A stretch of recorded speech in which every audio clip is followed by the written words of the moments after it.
After seeming in control for the majority of the contest, including a 26-point lead 15 minutes into the third quarter, the Crows produced an outstanding fight back and dominating display in that final term, shocking the West Coast Eagles by 29 points in their first loss at Domain Stadium for season 2016. Welcome to Eagle Review, proudly sponsored by Masters. I think maybe only the faithful will be watching the show this week, Benny, but talk me through it all. Hi, Mum. That's one of the strangest fourth-quarter performances in the club's history since I've been here in the last 10 years. Just 3 inside 50s in the last, 6 goals, 5 to no score. Lost the inside 50s by 30 in the end. The coach didn't see it coming, and we certainly didn't hear it at the show. No, just couldn't get the footy. I mean, the time in forward half was something like 74% to Adelaide in the last quarter, and it started in the middle. They didn't get any drive out of there. They were negative 13 on the quarter for contested possessions. 3 inside 50s to 23 in the last quarter, 65 all off for Adelaide.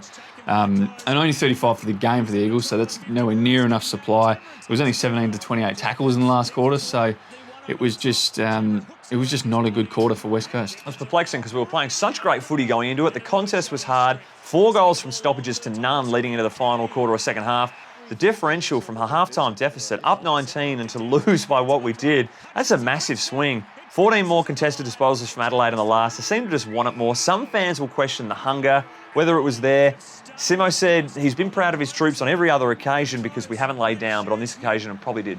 Yeah, we just said, look, for some reason they rolled over. Now, if you knew why these things happen, they wouldn't happen. But sometimes, and they've got to figure out, that's what they've got to do this week, is figure out why.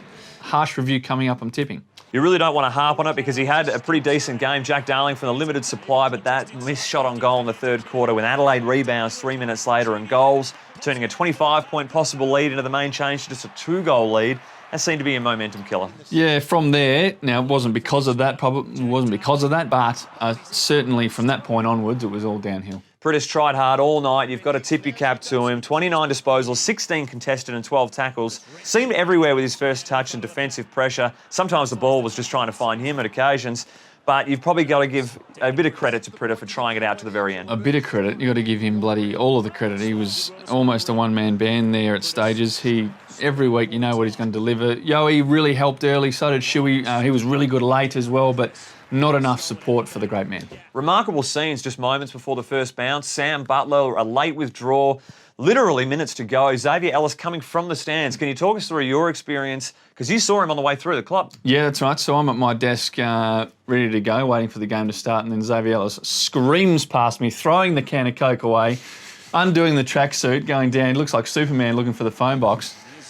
Butler does the groin. Ellis runs out. Little quick warm-up in the warm-up room. Comes out about 15 minutes on. Not ideal prep for a man who's got soft tissue history. Extensive warm-up, wasn't it? Yeah, so, but yeah, not often you see that sort of thing.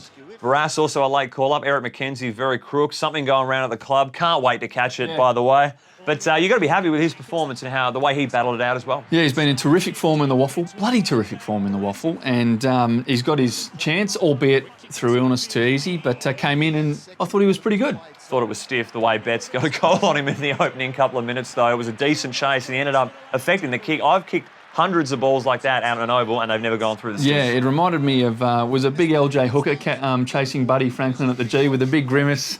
I believe that's Mr. Gilmore, as he looked a bit like that. A big grimace on TV's face and couldn't quite get there, but a few could. Probably more tough times for Tommy Barras. Had a few hangers taken on him on the day. Cameron's was massive. Wouldn't like to see that again, but it was a decent grab. You've got to give credit where credit's due. Well, there's going to be a few photos of him. He knows that. Unfortunately, he'll be the one at the bottom half. And Hilly also got one taken on him by Betts as well, but Hilly was playing a bit of a different role in the night. Yeah, last couple of weeks they've thrown him back a little bit just to help out and get a bit of run through there. It's actually been not too bad. He played a little bit of back at the Dogs, so not totally foreign to him. This is probably one of the luckiest goals I've seen kicked in Eagles history. How many hands the ball had to slip through to eventually get it out to Elliot Yeo at the back of the pack? It was like, the country fates and that they have the greasy pig. And it's running through everyone's fingers and no one can grab it. That's what it was. And Elliot Yeo, a specialist when it comes to greasy pigs, grabbed it and kicked it going. JK's tackling pressure was outstanding on the night. He's only just kicked the 3 goals and fans might want a lot more of him, but with that limited supply and what he's doing up the ground in terms of locking that ball in, great work from JK. He will probably rue the decision to try the handball through the pack. I'm sure Simo would say, mate, you're one of the best set shots in the league. Go back and kick it. You can kick it. Few work harder than JK. If you're at a game just watch him, and geez, he works hard. He just, when he doesn't have the footy, few work harder than he does. Didn't know Andrew Gaff can kick balls from 50 metres as well. Extensive off-season league weights program. Yeah, no doubt. The quads have never looked bigger, and paying dividends on the field. Stiff for Jamie Cripps to miss goal of the year as well. You thought he had it in the bag. Eddie Betts was probably worried on the day as well, thinking, "Oh, I've lost it. I've lost it right here." Who would have won that? Would Eddie Betts still win it? I don't know. You take the ball from the half-back flank solo. It's a fair effort. Manasseh style. The last bounce killed Cripper. Yeah. The last bounce, he just took one too many bounces. I think Hardigan's direction and pointing probably cost Cripper a goal in the end, as well as great barking of instructions. Let's go to roast of the round. We've got a few to get through. We're going to kick it off with Bunga. Thought he was playing this to perfection when he went back to rush the behind, and then realised he was 5 yards short. So had to do a little loop. Yeah, he's been in commanding form all year, so you back him in to think, but that probably, well, we'll let him off. We'll let him off the hook because he's a skipper and he's been in good form. What about Jack Redden? Bob Murphy might have a little bit of rascal of the week material here. A little bit of a wet willy for Tex from Reddo. After the Will Schofield brawl started, I thought Scully was going to get thrown into the fourth row the way it was going in the minute. Didn't have a good grip on the shirt, Scully. Been a bit hot under the collar at home of late, Scully. Yeah. Gold Coast against Lynch and then Tex. But they were talking about how Scully was doing good to keep Walker off the ground, gets the mark and goals. So that kind of backfired. Let's have a quick look at Mitch McGovern. Few ducks of the head out in the ground. Wasn't missed by a few Eagles teammates. Will Schofield and brother Jeremy loving it. By no lesser than his brother, just looking to keep things in order. The older brother keeping things in check. It was good to watch. All right, we've got a few things around the ground. Go through them quickly. We've got one of the worst centre bounces of all time. You'd love that one again. What about the Richmond player running the clock down with 30 seconds to go, being very clever? Probably don't miss from the top of the square, though. What about Mark Jamar on Friday night? Had the opportunity to give the Bombers a lead, sprayed that one like, don't worry, Mark, you'll get the next one. No, I won't. I'll give up a goal with a silly handball. Be like, nah, you'll get one in the last quarter. I'll just miss some more said shots. Couldn't hit the side of a barn on Friday night. Great expression too. Sammy Gilbert's switch, that was not very good at all. No, ordinary. Just side of the boot. That was that was horrendous.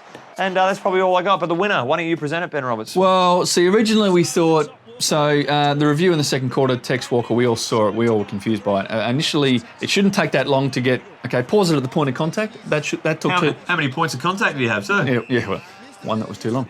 That took too long.